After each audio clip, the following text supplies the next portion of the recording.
আজ আমি বানাচ্ছি শিম বাদাম পোস্ত। নিজের হাতে লাগানো শিম গাছ থেকে শিম তোলার মজাটাই আলাদা। গাছের থেকে কিছুটা শিম আর লঙ্কা তুলে নিলাম।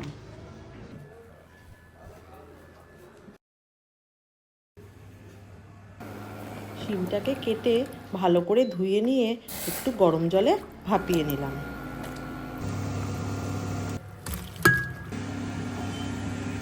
মিক্সিতে পোস্ত আর বাদামটা আগে থেকে একটু বেটে নিলাম।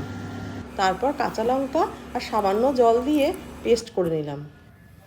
কড়াইতে সর্ষের তেল দিয়ে কালো জিরা ফোড়ন দিলাম। তারপর পেস্টটাকে ঢেলে দিলাম।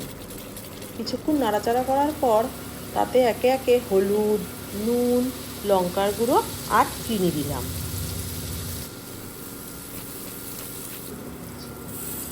তাতে সেদ্ধ করা শিমটা দিয়ে একটু নাড়াচাড়া করে জল দিয়ে দিলাম। তৈরি আমার শিম বাদাম পোস্ত।